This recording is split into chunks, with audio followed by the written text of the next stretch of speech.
Salut à tous. Qu'est-ce qu'être souverain? Être souverain, c'est être dans son corps, dans son mental, dans son écoute de soi. C'est quand vous avez toutes vos intuitions, vos ressentis à l'intérieur de vous. Quand vous ne laissez pas votre pouvoir au service des autres. Il n'y a que vous qui pouvez vous écouter, vous entendre. On s'est souvent trahi, que ce soit dans l'enfance, dans l'adolescence et en tant qu'adulte. On s'est souvent trahi, c'est-à-dire qu'on a été à l'écoute des autres, bien que certains puissent avoir de bons conseils, mais c'est encore lié au conditionnement du mental, de ce qu'on a envie pour soi et qu'on n'écoute pas. Et il y a plein d'exemples comme ça, c'est quand on se laisse manipuler par les autres, c'est quand on n'a pas confiance en soi, quand on a perdu l'estime de soi et quand on a encore des blessures d'âme, où on a envie d'offrir à l'autre le meilleur, mais pas pour soi. Donc c'est une forme de manipulation externe et interne, où on se laisse avoir, on se laisse marcher sur les pieds, on oublie qui on est. Alors les femmes le font souvent, car elles continuent de faire perdurer, de nourrir cette forme de soumission à l'extérieur de soi.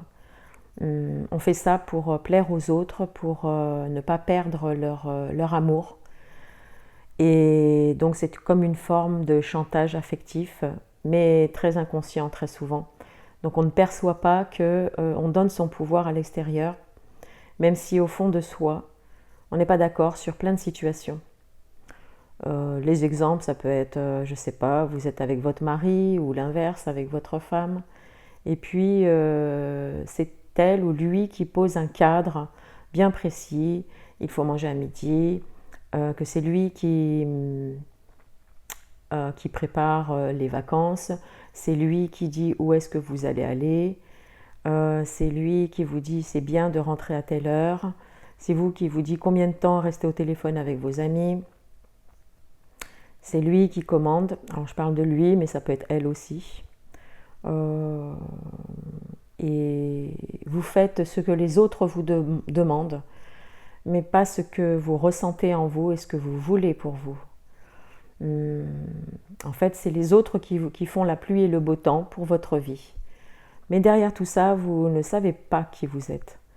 L'idée, c'est que vous puissiez apprendre à vous connaître. Pour apprendre à vous connaître, c'est entendre vos besoins réels. Et lorsque vous écoutez réellement vos besoins, que vous n'êtes plus dans une attente extérieure qu'on vienne vous apporter ce dont vous avez besoin, vous vous remplissez de vous-même. Oui, ça peut être parfois difficile parce que ça peut créer des contraintes en vous, parce que vous avez l'habitude au départ de correspondre aux attentes des autres. Et lorsque vous souhaitez changer ça, vous pouvez perdre des amitiés ou même votre famille qui vous tourne le dos en vous disant mais t'as changé, quand on te dit quand tu venais nous voir régulièrement à la maison et maintenant tu ne suis plus la même chose. Avant tu acquiesçais lorsqu'on parlait de sujets épineux, difficiles, compliqués. Tu acquiesçais, tu disais oui, que tu étais d'accord avec nous, avec nos idées. Et aujourd'hui, tu fais ta rebelle. Voilà, et en fait, c'est parce que vous ne voulez plus suivre le programme des autres. Alors entendons-nous bien, ça ne veut pas dire qu'il faut fermer la porte à tout le monde. Non, c'est quand vous savez vraiment qui vous êtes et ce que vous souhaitez réellement, y a des choses qui doivent se restructurer, il y a des choses que vous devez laisser tomber, une manière de faire, un comportement, une attitude qui change.